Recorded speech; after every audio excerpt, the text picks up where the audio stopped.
doing our news week video. This is week 6 of the semester. It's going so fast. 2 more weeks will be at midterm. Okay. What I have for you this week is 2 case studies. Now, I have actually staggered the due dates on the case studies. So you're going to see that Veronica is open. This is our PTSD case study, and we have Preston, and this is our panic disorder. We're getting into a group of disorders that were at one time in the DSM-4 all kind of listed together.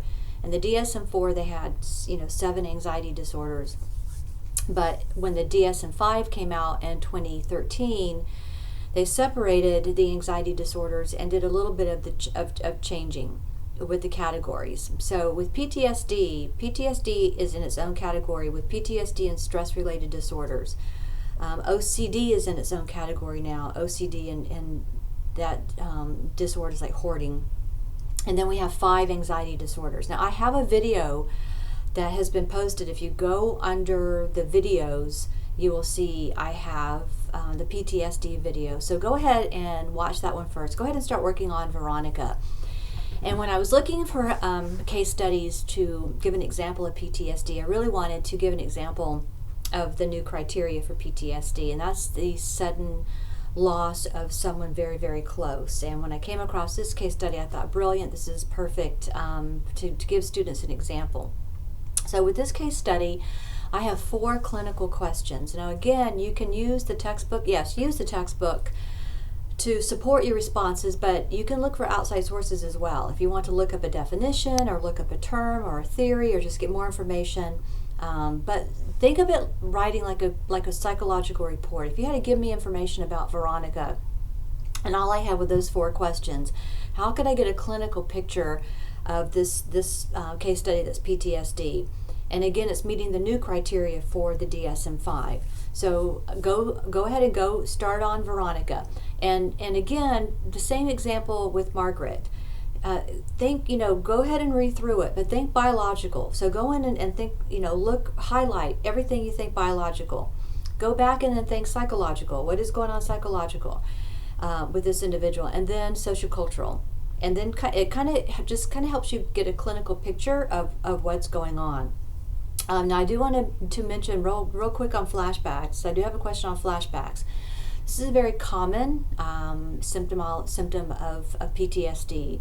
I'm sure you may know someone with PTSD, and so you may hear this is always something they're very worried about when they go out into different environments. But just remember, flashbacks are in your waking world. You have to be out in your waking world to have a flashback. And if you remember from general psychology, and you remember Pavlov, you ring the bell and you put the meat powder on the dog's tongue. Sometimes a stimulus can be so powerful, it only takes one time, and you're conditioned to that. So instead of that ringing the bell and putting the meat powder on the dog's tongue, think of something that's an explosive. I've had students tell me about IEDs. I mean, that's so loud, and the smells and everything that was going on at that time. So when you think about, again, a flashback, that's your waking world. Nightmares are in your night world. You have to be asleep in your night world, in REM, to have a nightmare. But flashbacks are in your day world. And this is what can be so difficult for individuals who deal with PTSD, because you can't control that outside environment.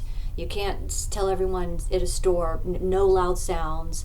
It may cause me to kind of go back to into that state of mind. But so it is in their waking world, and the body thinks it's back in that situation again. So just kind of go over Veronica and think about that last question. I have a question on, even though like Vietnam War and Veronica's situation is different in a way, the situation is different, but how in a way is it the same as far as the symptomology? What are we looking at with that criteria?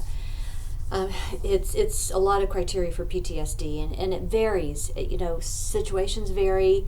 The symptomologies vary, but this is important.